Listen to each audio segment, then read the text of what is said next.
So we thank you, Archbishop, for being with us and for being our shepherd and our pastor, especially of this college. And we invite you to share some thoughts of Laudato Si. Welcome. Thank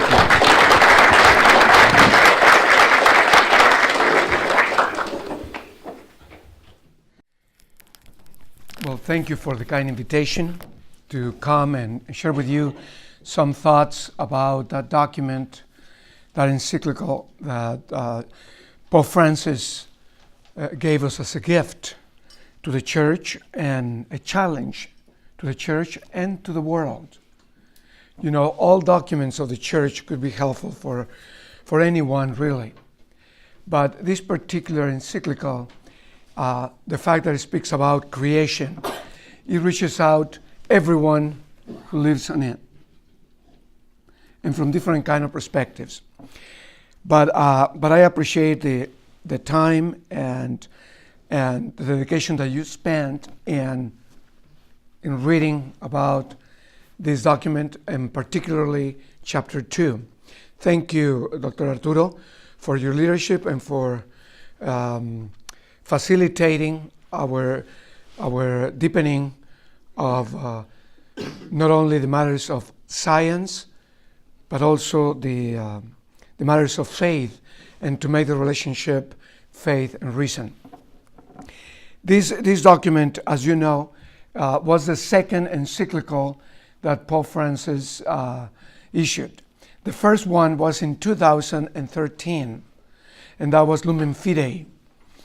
And that was, he did that one with, in collaboration with Benedict XVI. This particular one was in 2015, and it came out just before, like it was work few months before, when it was the gathering that was at the level of the world on nations climate change. And if you recall, this document, this encyclical, caused a lot of reaction in many people. Because again, if it was reaching out not just to a pious person or somebody of faith or somebody who was trying to follow Jesus more closely, it was reaching out to the whole world. It put challenges to those involved in economics, those involved in some business, like could be even private property. And it was very challenging for them, and also was challenging the moral perspectives about connecting with everyone and with everything of creation. And the challenge there was how to make this our common house, a common home. Yeah.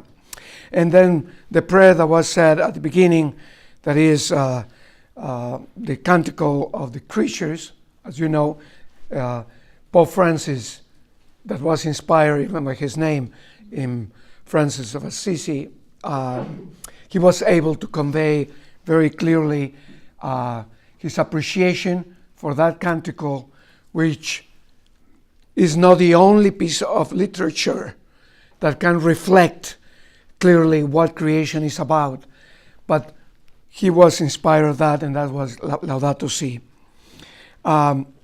It is important also to know that the preparation for this document implied a lot of consultation, and especially people who were involved in economics and in multiple science. Why? Because this document was involved with every creature and involves every human being. Then, and in the relationship with matter, which is creation, it was very important to have many different disciplines to be involved. Also, another piece that I will say is that The problem of climate change is not merely technical, but a moral one. And that's why it pinches. No, I didn't say it in Spanish, okay? It's an English word. Maybe my pronunciation is not the best. But I will read it in English in the rest of the talk. So, because that's the reason why it requires a profound assessment of the way we live,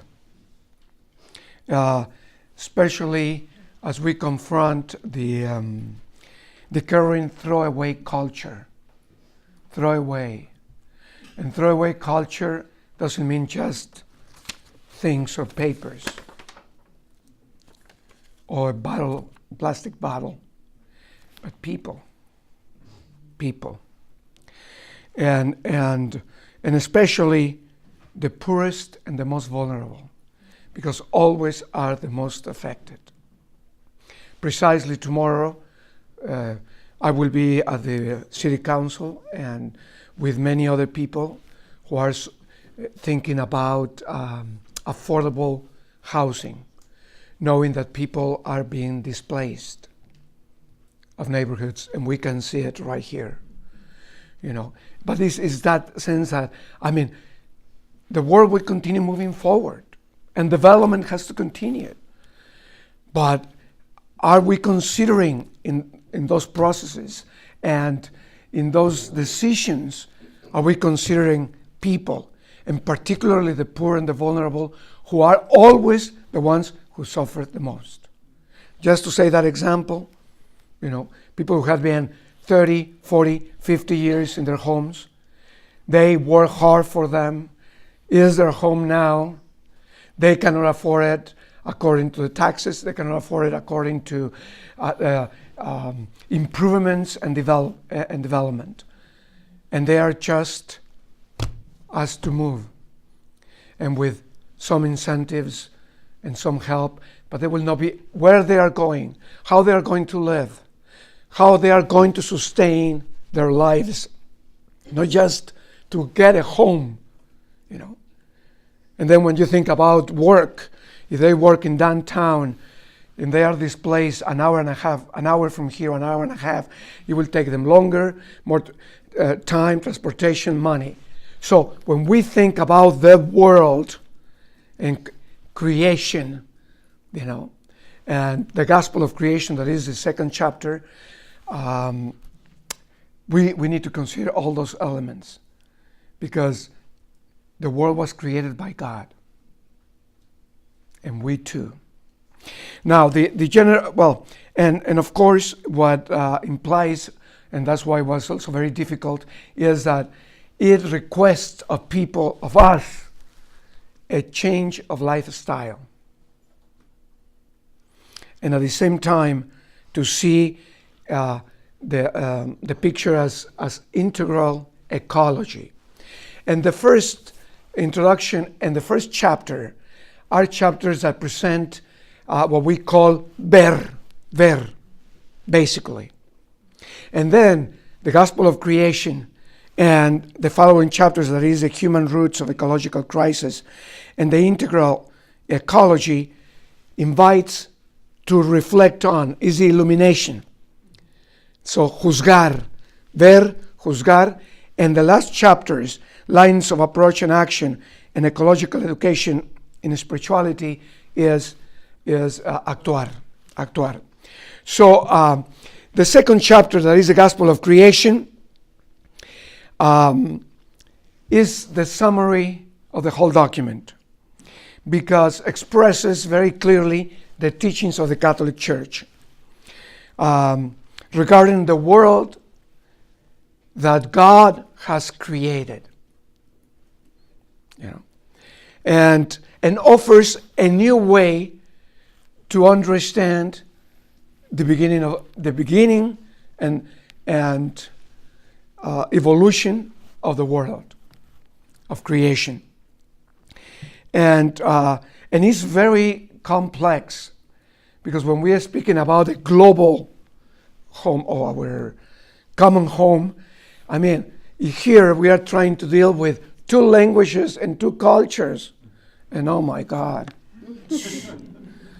It creates conflicts and I mean, you see it, you know. So you can imagine that everyone will have an understanding of a common home. Is very complex. At the same time, this document also invites us to combine faith and reason. The Gospel of Creation expresses the main teachings regarding creation that the church is called to follow. And just I will give a few of those ideas and then to have some dialogue. One of them is all the peace of a loving and all-powerful God who creates the world and affirms His goodness. You know, just what happened yesterday and today about the cyclone in Mozambique. It's in the news constantly. They consider that has affected about 100,000 people. That doesn't mean that they died. They were killed by this situation. But there are thousands that they were killed. But they have died because of this natural disaster. But you can imagine. And that was just in the last few hours. And then just review the previous day. And so we can start getting a picture that creation is bad.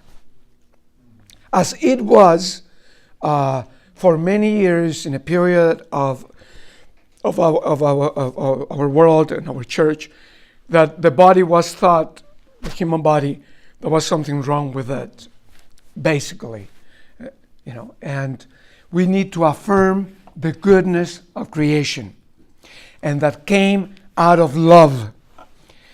Now, with this, it comes the dignity of every human person, and that everything has been created by God, especially the individuals, us, people.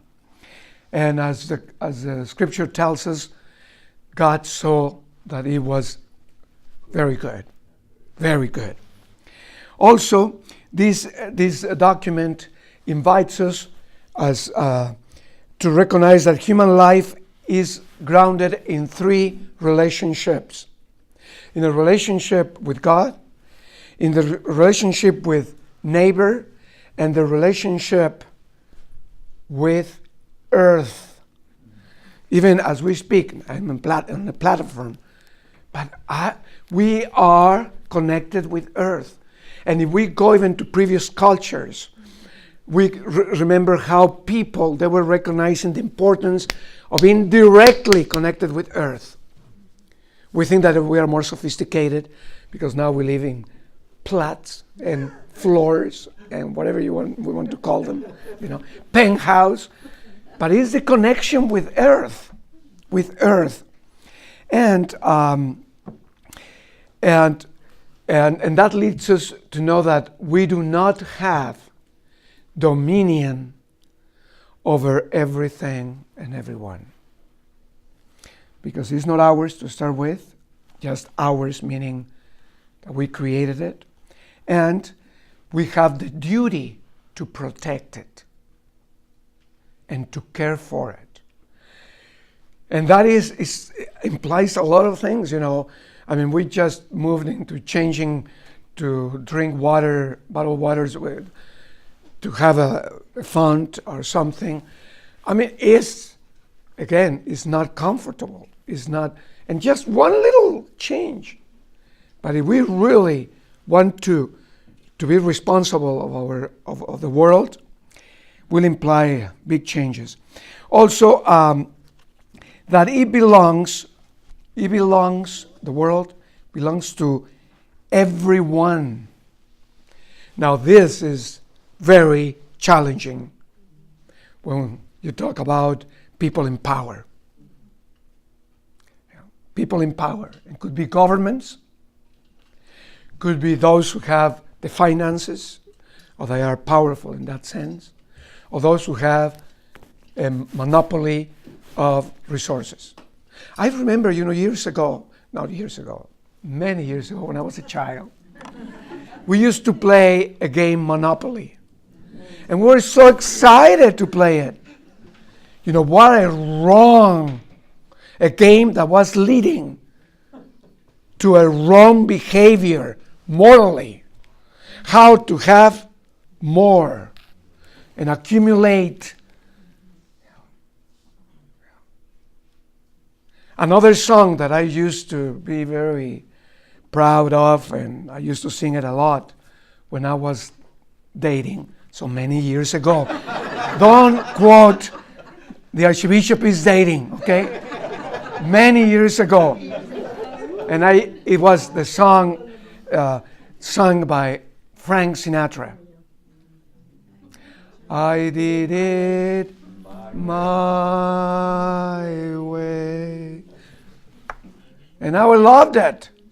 Another song, and could be many more, but that it was shaping a way of thinking. My way, I'm controlling my little world and eventually the world. You can do everything, anything you want. We learned that. And so sad that have led us to the endangering of life itself. And meaning the creation out of us and the human person started in the womb. That culture of the scar culture.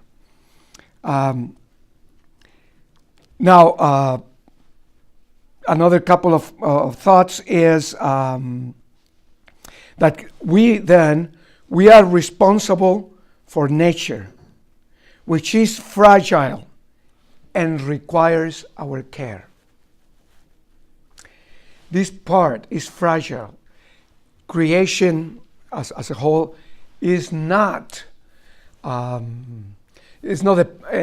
powerful in itself. It's created by God. But then that creation is fragile, as you and I are fragile. And so we need to take care of creation, the world. Also, if we follow the prophets, also in that chapter, shows how the prophets that were expressing to us the care that God has of His creation. And we see it in many ways in the Old Testament. Eventually, Jesus Himself will be an example of that. That second chapter he speaks about that too. Another aspect is that all is connected. And all of us, we are connected. It's interesting to see the phenomenon, how the world has been leading us to be more individualistic. When the world in itself was created in the intention of God, it was to be in those rightful relationships, right and just relationships with Him and with one another, and with creation, with the earth. And how we are going to accept that reality in which it seems like even at the level of governments, we see it now multiplying in the world. The sense that people even freely are voting for leadership that is dogmatic, that is expresses tyranny or tyranny. Governments who are that one person controls everything is becoming more and more a reality in the world.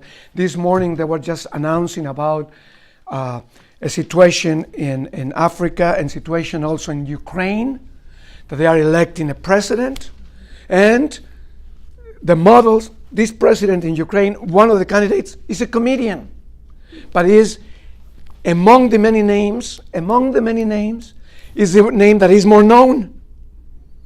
So when they say this candidate,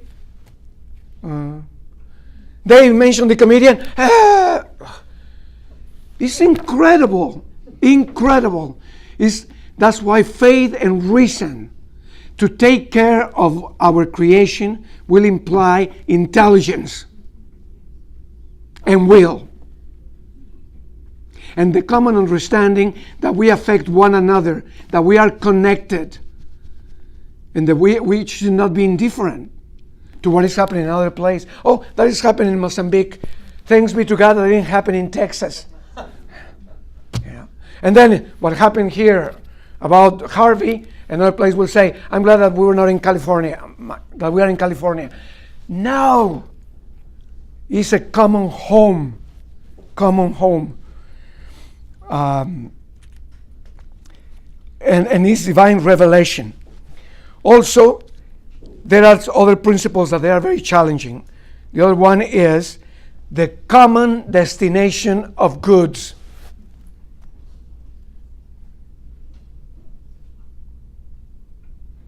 Common destination of goods.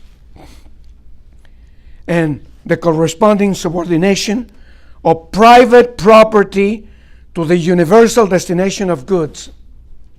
Some people, including in the church, and this is based on the scripture, it's the gospel of creation, they felt very uncomfortable, and they were calling this communism and socialism and in a very drastic or radical way. No, it's just that private property has to have some way of regulation in which no one person will call, or a few percentage of people they will call that they own the world. And could be property, or could be money, or resources. Control the resources. Now the example for us, if it's the gospel of life, the example for us is Jesus. And he's placed there in that chapter. Jesus, who lived in full harmony with creation, so far removed from philosophies which despise the body, matter, and the things of the world, and working with his own hands and in daily contact with the matter created by God, Jesus shows the way. And finally, the destiny of all creation is bound up with the mystery of Christ, through whom all things were created, and who will, at the end of time, deliver all things to the Father, so that God may be everything in everyone. And we open to comments. Thank you, Archbishop. What a wonderful summary of that beautiful chapter. And I didn't know you were dating at one point. That is not in the document, okay? But thank you. And we'll open it up now for questions, comments. But before we do, I just want you to get a sense of who's here. So would you raise your hand if you are a faculty member or an instructor here at MACC? Would you just raise your hand so that Archbishop gets a sense of who you are? Now add to that number the MACC team, all of you who work here at MACC. Okay, thank you. And then we want to welcome Father Jaime, the Rector of Assumption, and Sister Diane, the Director of Studies, and Martin, I think, is here from Assumption. Who else is from Assumption? Oh, Father. And okay, so now, and we want to welcome also Jacob Reinder Connect from Incarnate Word, who is our director of this program, the PMIN. Now, estudiantes que están en el Ministerio Pastoral, el certificado, would you raise your hand? So they are taking 45 horas at the BA level to earn a certificate. We also have the BA students who are studying primarily philosophy? Would you raise your hand? Okay. And then we have other students who are studying English or Spanish. Would you raise your hand? Okay. Muy bien. Did I leave anyone out? Anyone from the diaconate? Okay, the diaconate formation program? Huh?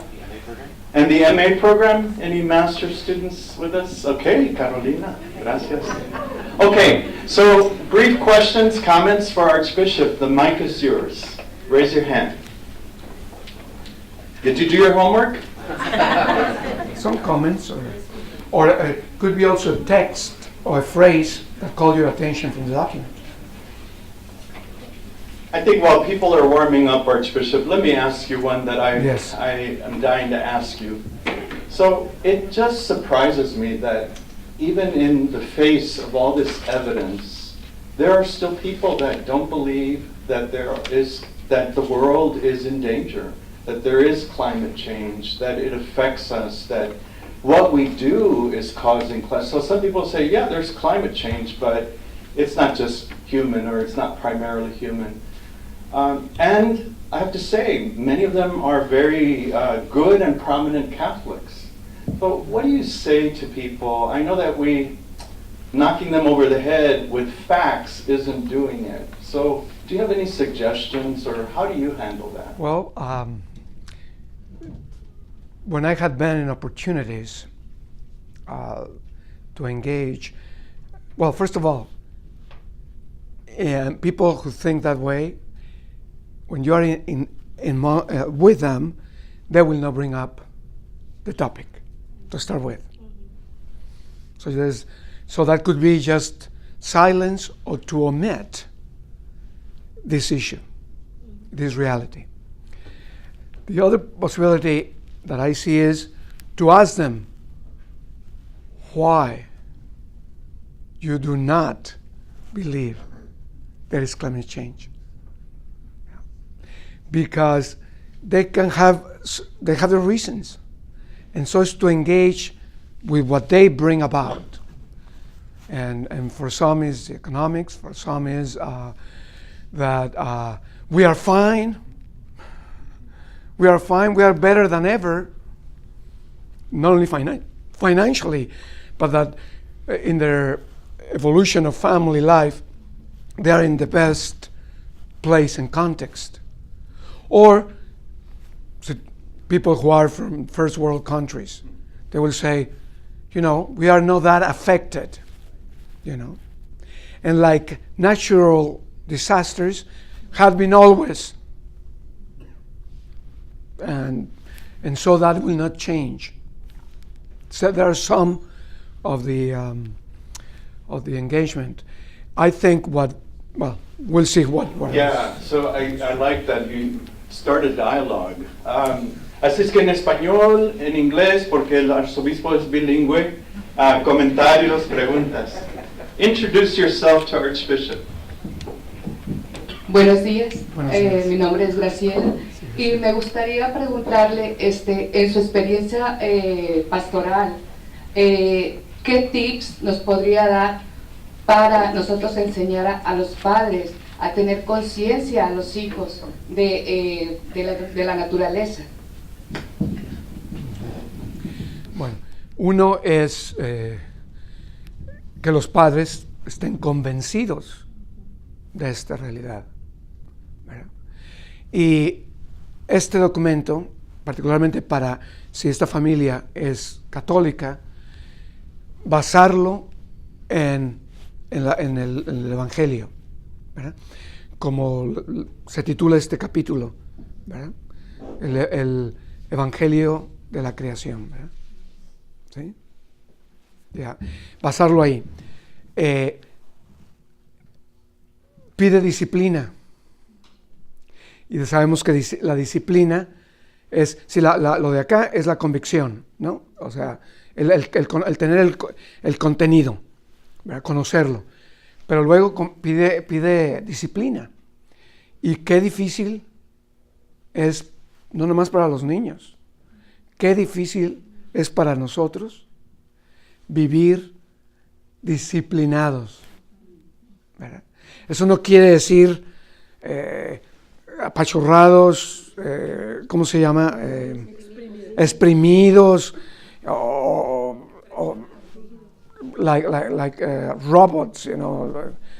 No, pero la disciplina es muy importante. Y luego para los padres, pues es el ejemplo. Es el ejemplo.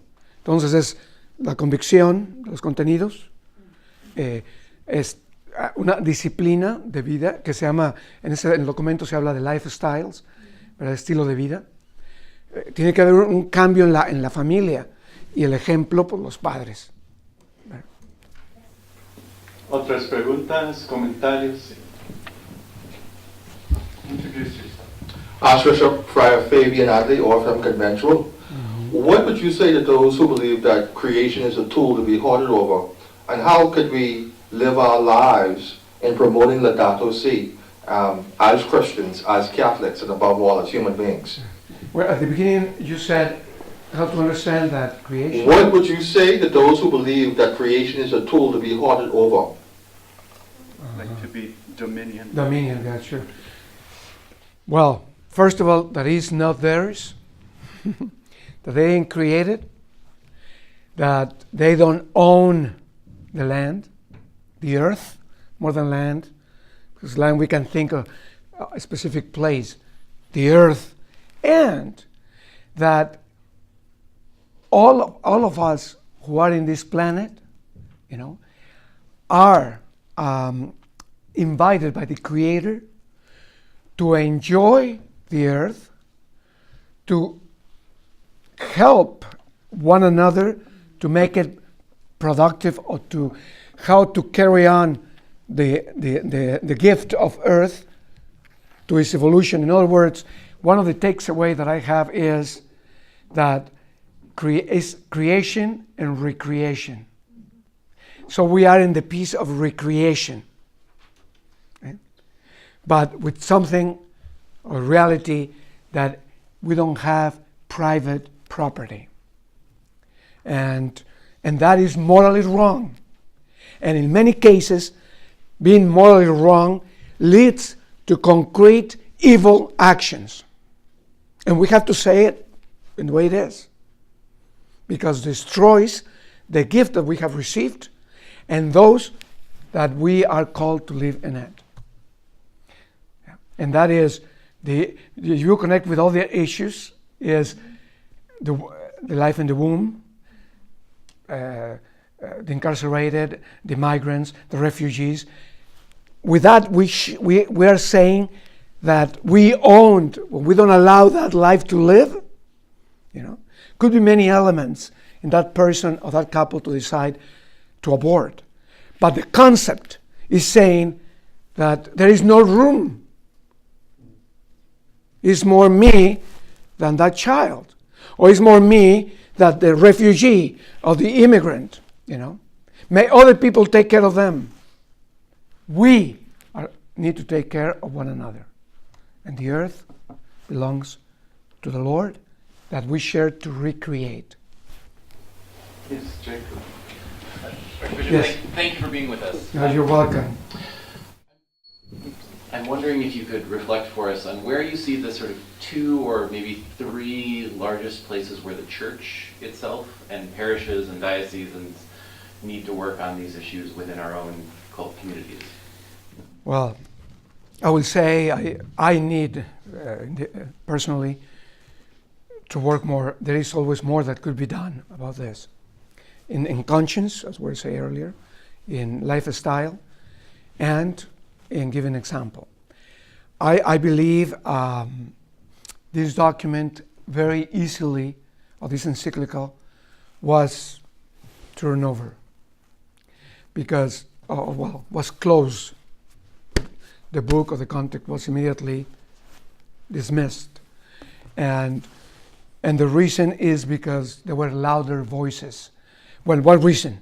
Louder voices and the lack of spending time. This document needs to be read and reread and to be dialogued like we're doing, you know. Otherwise, we don't get it. We don't get it. We say, I am fine. Remember that philosophy, or that, not philosophy, more than philosophy, was an ideology. And here there are some philosophers with us, teachers and brothers. But you are okay, I'm okay, you're okay, you know. And that okay has been more and more getting smaller and smaller. You know. So we need to bring it up to the leadership. You know, we did one day of reflection on this document, but it's not enough, because it's not just a matter of getting it here.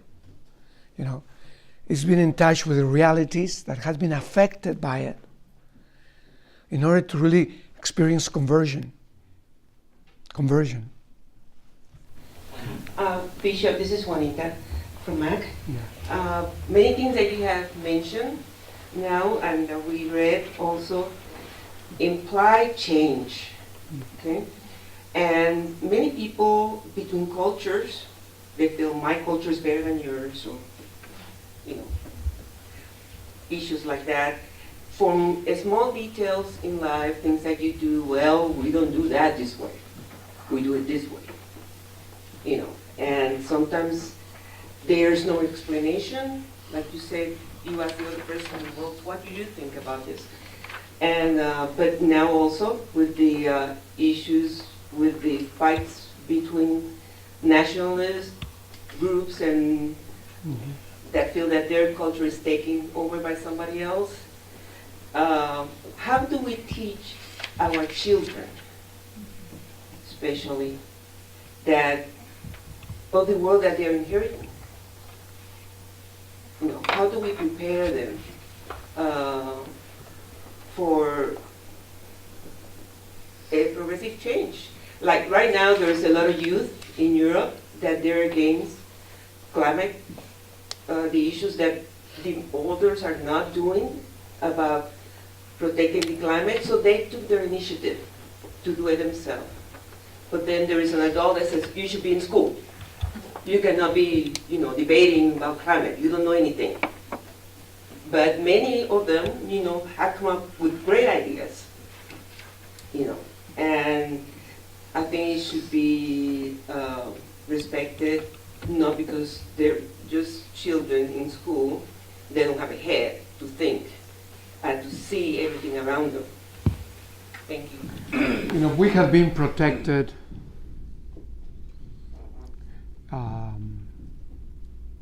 has been overdue, the protection. And of course, there is a need, and it's part of our human nature that to protect, as we are called to protect the earth, to protect ourselves. And we think, or some people, they think that there is a fight between taking care of the planet and taking care of myself. And so even we see in education how children are deprived of some realities of life. Just a few weeks ago, I was exposed to a conversation in which the question was if to take this family and the children, they love their grandma. The grandma took care of them many days during the week as the parents were working. So it was a very strong relationship. And grandma suddenly died. And the question was, do we take, Archbishop, will be helpful if we take our children to the funeral? Yeah. Of course, we will say, when we have an understanding of relationships and eternal life, and that's something that will be very difficult and needs to be processed. But just to say, no, we'll tell them that she went for a trip or that she's asleep. My goodness, what an answer. But it's that kind of protection that is not real protection. I don't need to think about that one. Any other students? Yes, introduce yourself. Bueno, mi nombre es Edgar Ojeda, de aquí de San Antonio, estudiando. Tengo una pregunta y creo que no se ha puesto en práctica en muchas diócesis, como muchos gobiernos han estado aquí en Texas. Se implementó la ley de las bolsas que se generan tienen que ser biodegradables, por lo tanto se prohibió esas bolsas que no se deshacían con el tiempo. Entonces, sería difícil aplicar una ley o invitar a las parroquias, porque sé que cada diócesis tiene muchas propiedades. De estas propiedades, incluyo que son edificios que muchas de las veces afectan hasta el mismo clima porque fueron hechos anteriormente del cambio del medio ambiente. Entonces sería difícil no solo para ustedes, para otros obispos, implementar también leyes que, por ejemplo, si se va a hacer una construcción que sea sustentable, al mismo tiempo sabiendo que tenemos parroquias, porque cuando participo en parroquias, sabes que muchas de las veces se generan recursos vendiendo comidas, cosas así, pero al mismo tiempo se genera lo que es desperdicios que afectan al medio ambiente. Entonces, si contamos todas las propiedades que tenemos, que se tiene cada diócesis, sería difícil implementar una regla para cada diócesis. Bueno, there are, your question is very crucial. I think we need to go back to repair what is possible to repair. Not only about the buildings, but regarding application of ecology, thought, mind, and life. But for sure, we need to start now and move forward. On that, I don't think the laws, internal laws in that sense, will do it, because it's a conversion piece, and if we understand this, I will not approve a building that is not properly built. You see? I was at the new Cardinal of Mexico City, just took over less than a year, and I had the possibility to be at his installation in Mexico City. And when we arrived there, we were two bishops from the United States, two archbishops at the time from the United States, and so we were told that the new cardinal invited us to have dinner with him the night before the installation. So we said, sure, thinking that was going to be right there in Mexico City. No, they said the dinner is in his previous diocese, and it's like 2 hours drive. So we went to that place, and they showed the whole building, and the whole building is with ecological mind, or with a sense of this message. The whole chancery office or the pastoral center, and it's incredible to see what happened. I was also last Wednesday, I was at the insurance company, USAA. That is an insurance, very powerful company for the veterans. And they showed me a room that they have fabricated, that an individual that doesn't have hands or legs, that they were lost because of war, can live with dignity, to a point that, for example, you enter in the room, that means that it was my room, it will detect even how my heart is beating. And if it's too low, will bring a different kind of light, and different kind of music, and different kind of aromas, or the oxygen in the room. All that is controlled automatically. You just enter in the room. So, just making your point, we need to make decisions illuminated by this document. But inside of us, we don't need to enter in laws. Now, at the level of a nation or nations internationally, that will be important to come to some agreement, you see? Like there is a peace agreement. Or this collaboration of the United Nations. Other organizations, like in Europe, the European Union, they need to enter because it's kind of different ways of thinking. In the church, in the leadership of the church, we cannot accept to do something that morally will be wrong, like building something that is not good. We have one more question. Archbishop, I just want to share a little bit of experience. As a younger kid, my family moved to rural areas, in a farm area very much. So built a house around the rice field. So I saw little rats running around looking for rice. Okay. And I still remember my mom at the time told me, never waste food because you will be reincarnated as a little rat running around looking for food. So I for the rest of my life, I never waste food. Not that I believe that I would become a little rat if I did.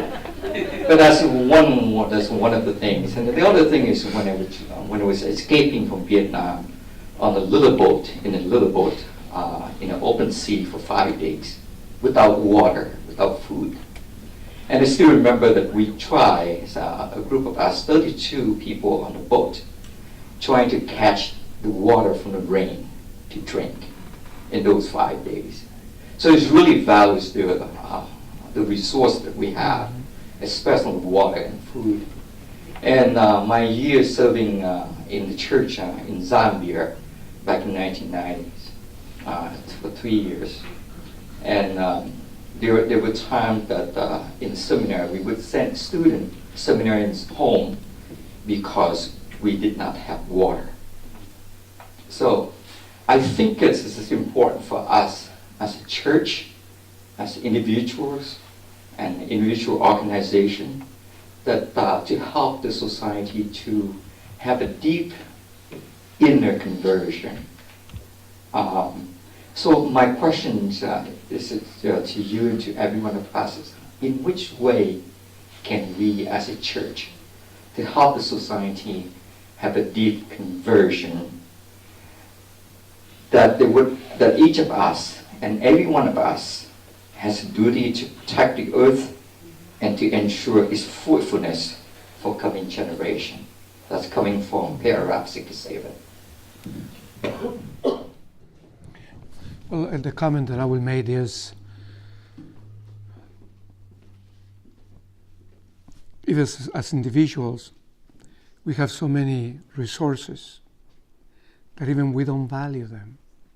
It takes us formation, spiritual direction, those meetings with advisors, with conversations with teachers, with others, with another person, to realize sometimes that I have something that I have not valued. And I can say that in religious life and now as a bishop, I discover more and more things, even just that in me. But there is so much, and how to think about the resources in the community here in Assumption, or in your family, in the case of some of you who have your own families. What are the resources?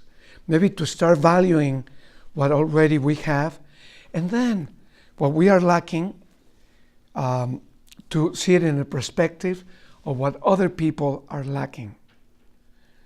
Because sometimes we feel that we deserve something, but we do not believe. It's like that message from the scripture, treat others as you want to be treated, and with the same measure and that principle applies to this conversion that is needed.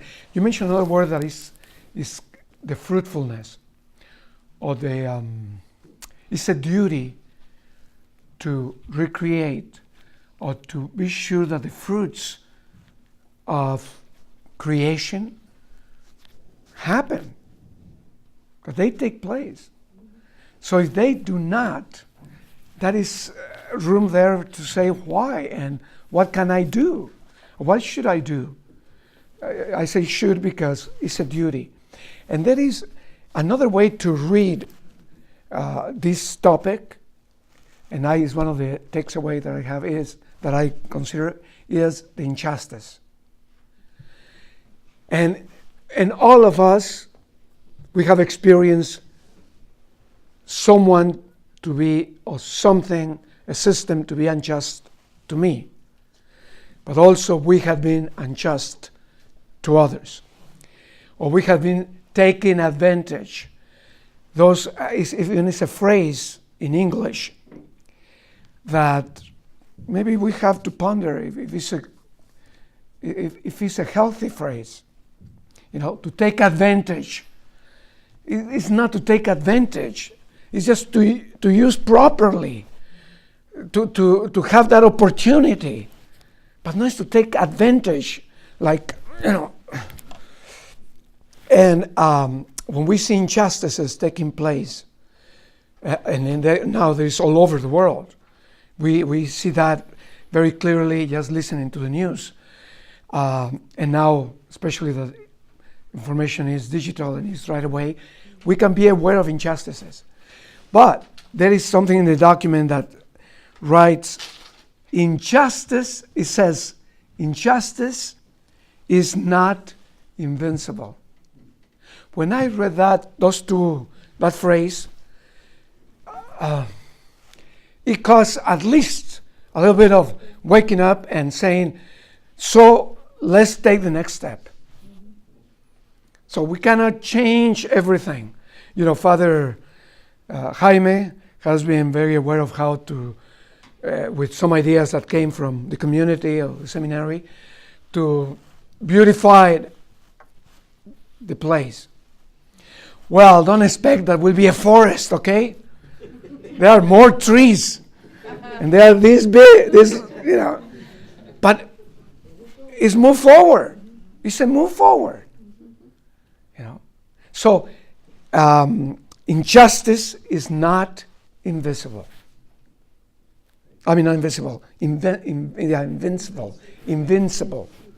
Injustice is not invincible.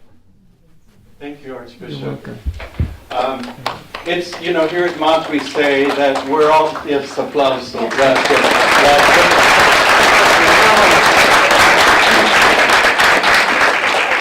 We often say we're all teachers, we're all learners. We have much to teach, much to learn. But you, Archbishop, are a very special teacher for us because those of us who are here as professors, as instructors, we receive that mandatum from you to teach. And so you are our primary teacher as the leader of our institution, of our archdiocese. So we thank you for taking this time to share your insights, to share your wisdom with us in this kind of setting. We also want this to be not just, oh, that was a nice talk that Archbishop gave. We really want this to be the starting point of a new and more committed personal conversion, but also an institutional conversion. So I'm going to put you on the spot. I'm going to ask you, how many of you or who is willing to become a coordinating kind of committee of students, of faculty, that can guide us and motivate us and help us to take the next steps? Any volunteers? Okay, let's stand up. Those of you who raised your hand. Okay, so look around. This is your coordinating committee right here.